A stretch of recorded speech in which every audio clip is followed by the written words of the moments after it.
తెలంగాణ రాజకీయాల్లో water war శృతిమించుతోంది. నాయకులు ఒకరినొకరు తీవ్ర స్థాయిలో విమర్శించుకోవటం చర్చనీయాంశంగా మారింది. కాంగ్రెస్ ప్రభుత్వంపై కేసీఆర్ వ్యాఖ్యలు, ఆ తర్వాత సీఎం రేవంత్ ఇచ్చిన కౌంటర్ హాట్ టాపిక్స్ గా మారాయి. ఈ నేపథ్యంలో కేసీఆర్ పై సీఎం రేవంత్ చేసిన కామెంట్స్ పై బీఆర్ఎస్ భగ్గుమంటోంది. కృష్ణా జలాల వినియోగంపై బీఆర్ఎస్ కాంగ్రెస్ మధ్య మాటల తూటాలు పేలుతున్నాయి. పార్టీ విస్తృత స్థాయి సమావేశం తర్వాత మాజీ ముఖ్యమంత్రి కేసీఆర్ చేసిన కామెంట్స్ ఇప్పుడు బీఆర్ఎస్ కాంగ్రెస్ పార్టీల మధ్య మాటల మంటలు పుట్టిస్తున్నాయి. నదీ జలాల విషయంలో కాంగ్రెస్ వైఖరిని తప్పుబడుతూ కేసీఆర్ సీరియస్ వార్నింగ్ ఇచ్చారు.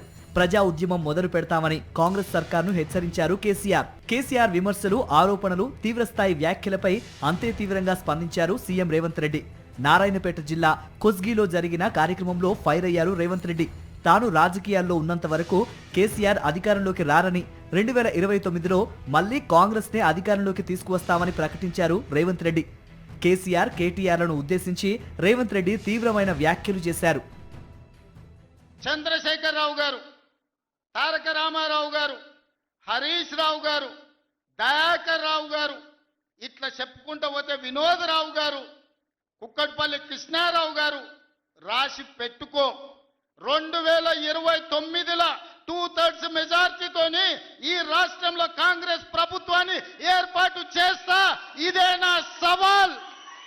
శాతనైతే కాసుకో బిడ్డ. నీ రాజకీయం ఏందో నేను చూస్తా.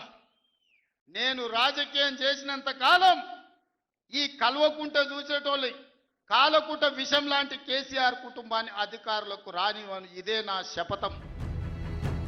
సీఎం రేవంత్ రెడ్డి కేసీఆర్ పై చేసిన కామెంట్స్ పై భగ్గుమంటోంది బీఆర్ఎస్. ఆ పార్టీలోని ముఖ్య నేతలు ఒక్కొక్కరుగా రేవంత్ రెడ్డిపై విరుచుకుపడుతున్నారు. రేవంత్ రెడ్డిని ప్రజలే మూసిలో పడేస్తారని అన్నారు మాజీ మంత్రి జగదీష్ రెడ్డి.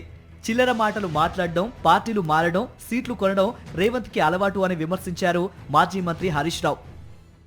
నువ్వు మాట్లాడిన బూతులేంది, నువ్వు మాట్లాడిన మాటలేంది? టైం వస్తుంది బిడ్డ. నువ్వేదో బిర్ర వీగుతున్నావు, అహంకారంతో కళ్ళు నెత్తికెక్కి మాట్లాడుతున్నావు. మళ్ళీ గెలుస్తా, 2/3 గెలుస్తా అని పెద్ద శపథాలు చేస్తున్నా అని మాట్లాడుతున్నావు. వెనకడ కూడా గిట్లే శపథం చేసినావు. కొడంగల్లో ఓడిపోతే రాజకీయ సన్యాసం తీసుకుంటా అన్నావు.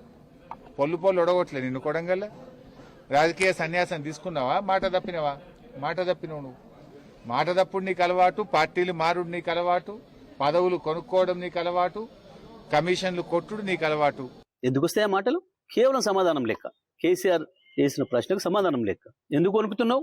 కేసీఆర్ ప్రజలకు పోతానంటుంటే మహబూబ్నగర్లో సభ పెడతాడంట, నల్గొండ సభ పెడతాడంట, రంగారెడ్డి సభ పెడతాం, తప్పకుండా పెడతాం, ప్రతి చోట పెడతాం సభలు. పెట్టు. నీకు చేతనైతే కేసీఆర్ అడిగే ప్రశ్నకు సమాధానం చెప్పు, తెలంగాణ ప్రజలు అడిగే ప్రశ్నకు సమాధానం చెప్పు.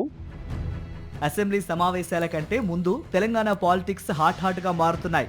ఈ నేపథ్యంలో ఈ నెల 29 నుంచి జరిగే అసెంబ్లీ సమావేశాల్లో అధికార, విపక్ష పార్టీల మధ్య నీళ్ల విషయంలో మాటల తూటాలు వెలువడే అవకాశం పుష్కలంగా ఉందని రాజకీయ విశ్లేషకులు అభిప్రాయపడుతున్నారు.